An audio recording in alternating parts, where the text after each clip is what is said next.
നല്ല നാടൻ കപ്പപ്പുഴുക്കും ഉള്ളിയും കാന്താരിയും ചിത്രമുള്ള ചമ്മന്തിയും കൂട്ടി കഴിക്കാൻ തോന്നുന്നുണ്ടോ? എന്നാൽ വേഗം പോയി ഉണ്ടാക്കിക്കോളി, അത്ര വലിയ പണിയൊന്നുമല്ല.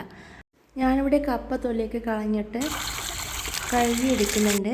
ഇനി ഇത് കട്ട് ചെയ്തെടുക്കണം. ചെണ്ടപ്പുഴുക്ക് ആയതുകൊണ്ട് കുറച്ച് നീളത്തിൽ കട്ട് ചെയ്ത് നടുക്ക് കീറിക്കൊടുത്താൽ മതി.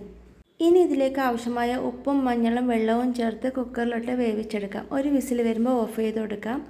ഇതിൻ്റെ ഡീറ്റെയിൽഡ് വീഡിയോ ഞാൻ ചാനലിൽ അപ്ലോഡ് ചെയ്തിട്ടുണ്ട് കേട്ടോ. ഡിസ്ക്രിപ്ഷൻ ബോക്സിൽ ലിങ്ക് കൊടുത്തിട്ടുണ്ട്, ഒന്ന് ചെക്ക് ചെയ്യുക. കപ്പ വെന്ത് വന്നിട്ടുണ്ട്. ഇത് ഊറ്റിയെടുത്തിട്ട് വീണ്ടും വെള്ളമൊഴിച്ച് ഊറ്റിയെടുത്തതാണ്.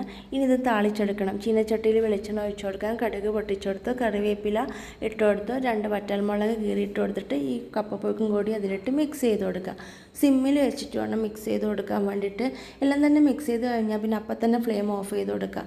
അങ്ങനെ നമ്മൾ നാടൻ കപ്പപ്പുഴുക്ക് റെഡി ആയിട്ടുണ്ട്. മഴയൊക്കെ കണ്ട് ഉള്ളിച്ചമ്മന്തിക്ക് കൊട്ടി കഴിക്കാൻ നല്ല രസമായിരിക്കും അല്ലേ? ഒരു കട്ടൻ ചായ ഇരുന്നോട്ടെ. അടുത്ത വീഡിയോയിൽ കാണാം കേട്ടോ. ബൈ.